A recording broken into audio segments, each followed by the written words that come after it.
जो सबसे ज्वलंत सवाल सबसे सामने पाया है कि जो फाइलें नुकसान हो गई, बहुत बड़े पैमाने पर फाइलों का नुकसान हुआ है, डिस्ट्रॉय हुई हैं और डिस्ट्रॉय नहीं हुई तो इस अवस्था में पहुंच गई हैं कि उससे अब हम वेरिफिकेशन या उस कॉपी या नकल नहीं कर सकते हैं। तो अब एक जो सबसे बड़ी चुनौती आती है कि इन फाइलों को रिस्टोर कैसे किया जाएगा, क्या प्रोसेस होता है रिकंस्ट्रक्शन के लिए फाइलें जो स्टेट की है वो हम लोगों के द्वारा 2 प्रतियाँ दी जाती हैं सरकार को। उन प्रतियों के को तो रिकंस्ट्रक्शन हो जाएगा, लेकिन it will give a great effect to the litigant कि अगर ये सोमवार से अदालत चलेगी और वहाँ से कोई फाइल आ ही नहीं पाएगी, उन परिस्थितियों में हम लोगों को बड़ा संघर्ष करना पड़ेगा कि हमको फाइल तत्काल स्टेट को प्रोवाइड करनी है फ़ोटो कॉपी करा करके। लेकिन उसमें भी उन फाइलों में भी मुकदमे एडजन इसलिए होंगे कि इंस्ट्रक्शन आता है, कंसर्न पुलिस स्टेशन से कमेंट आता है, उन सब की एब्सेंस में मुकदमे में प्रोसीड करना भी संभव नहीं हो पाएगा।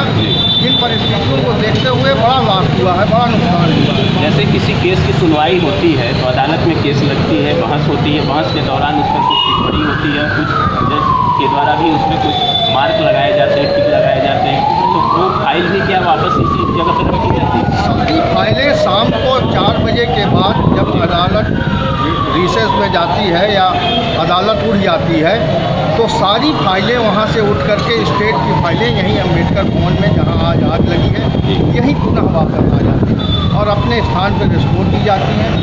अब इसको रिकंस्ट्रक्शन के लिए हम लोगों को ही सरकार इनका सहयोग करना पड़ेगा और इनको हमको पुनः एक कॉपी प्रोवाइड करनी पड़ेगी।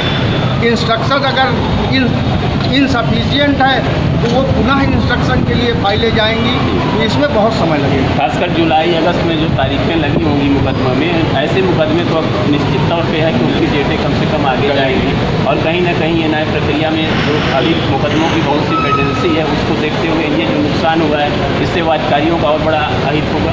बिल्कुल अहित होगा और अहित हो भी गया है। ये प्रक्रिया जटिल हो गई है, सुनवाई कैसे होगी ये मानक तय करना पड़ेगा हम लोगों को विचार विमर्श करके। धन्यवाद। अभी आप बता रहे थे जितने भी यहाँ पे आने वाले समय में जो समस्याएं हैं वो अपने विकराल रूप में आएंगी, एक के बाद एक समस्याएं आएंगी और इसकी भरपाई कैसे होगी ये भी अपने आप में एक सवाल है। NBT प्रयागराज के लिए शिवभूषण सिंह, संजीव कुमार के साथ। धन्यवाद।